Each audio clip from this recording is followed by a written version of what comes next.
امام حسین کی شہادت کے بعد فوج یزید نے رسول اللہ کی بیٹیوں کو قید کر دیا اور امام حسین اور ان کے ساتھیوں کو بے گور و کفن زمین کربلا پہ چھوڑ کے کوفہ و شام کی طرف روانہ ہو گئے۔ السلام علیکم معزز سامعین و ناظرین، واقعہ کربلا کے بارے میں آج میں آپ لوگوں کے لیے ایک نئی ویڈیو کے ساتھ حاضر ہوں۔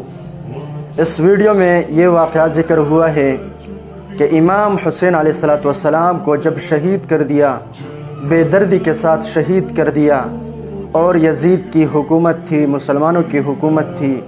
مسلمانوں کی حکومت میں اتنا بڑا ظلم ہوا ہے کہ نبی کریم صلی اللہ علیہ وسلم کے نواسے امام حسین علیہ السلام اور ان کے ساتھیوں کو بھی شہید کر دیا ہوا تھا، اور اس وقت میں صحابہ بھی موجود تھے۔ آخر اتنا ظلم کیوں ہوا ہے، اور حسین علیہ السلام کا خون کا کیا معجزہ تھا، اور حسین علیہ السلام کا خون کہاں کہاں تک پہنچا تھا؟ اس ویڈیو میں ان سب سوالاتوں کا جوابات آپ لوگوں کو مل جائے گا۔ اور اگر آپ دوستوں نے ابھی تک ہمارا یوٹیوب چینل سبسکرائب نہیں کیا، سبسکرائب کر لیجئے، بیل آئیکن بٹن دبا دیجئے تاکہ تمام آنے والی نئی ویڈیو کا نوٹیفیکیشن بر وقت آپ لوگوں تک پہنچ سکے۔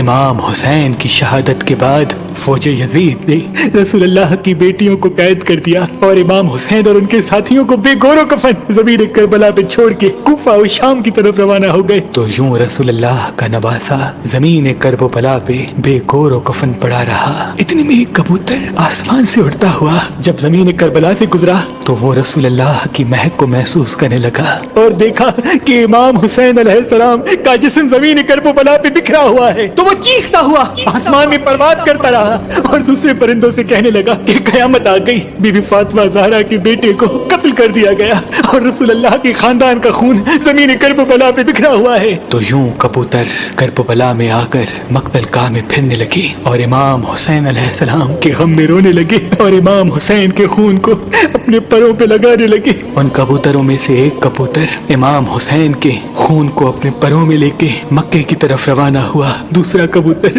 امام حسین کے خون کو لے کے مدینے کی طرف روانہ ہوا، تیسرا کبوتر نجف کی طرف روانہ ہوا۔ تاریخ نے لکھا مدینے سے باہر سیام نام کا ایک یہودی رہتا تھا جس کی بیٹی کو کوڑ کا مرض تھا اور وہ نابینا تھی، اور یہ مرض کسی دوسرے کو نہ لگے اس لیے وہ روز ایک باغ میں اپنی بیٹی کو بند کر کے چلا جاتا تھا اور صبح آ کے اپنی بیٹی سے ملتا تھا۔ بس جیسے ہی اپنی بیٹی کو باغ میں چھوڑ کے واپس جائے، اس کی بیٹی ایک درخت کے نیچے آ کے بیٹھ گئی اور اس درخت کے اوپر وہ کبوتر بیٹھا تھا جو امام حسین کا خون لے کے مدینے کی طرف آ رہا تھا۔ بس رات کو اس کبوتر کے پروں سے امام حسین کے خون کی ایک بوند اس نابینا کی ایک آنکھ میں گری، دوسری بوند دوسری آنکھ میں گری اور کچھ بوندیں اس کے چہرے پہ لگی۔ اللہ پاک کے فضل و کرم سے وہ نابینا دیکھنے لگی اور اس کا مرض اللہ نے امام حسین کے صدقے ختم کر دیا۔ بس جیسے ہی صبح اس کا بابا آئے تو وہ باغ میں ادھر ادھر دیکھے، پوچھنے لگے کہ میری بیٹی کہاں ہے۔ اتنے میں اس کی بیٹی آ کے کہنے لگی، اے میرے بابا دیکھو میری آنکھیں صحیح ہو گئی، میرا جسم صحیح ہو گیا،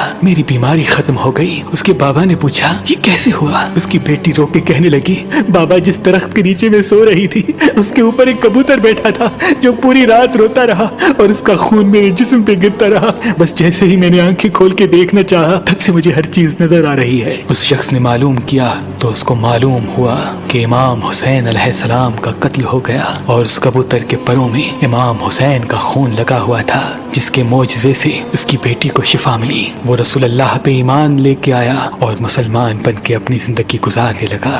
سلام ہو رسول اللہ کے خاندان پر، سلام ہو اہل بیت کی عظمت پر، سلام ہو اس ناحق خون پر جو اسلام کی بقا کے لیے زمین کربلا پہ بہتا رہا۔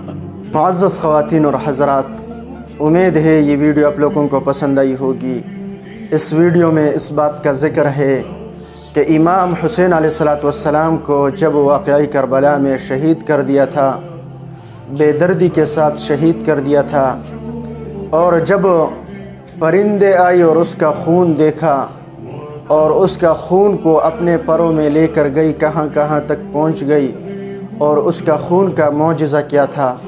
دوستوں یہ ویڈیو آپ لوگوں کو پسند آئی ہوگی، اپنی رائے کمنٹ میں ضرور دیجئے، یہ ویڈیو اپنے دوستوں کے ساتھ شیئر کیجئے۔ ملتے ہیں کسی اور ویڈیو میں، تب تک کے لیے اللہ حافظ۔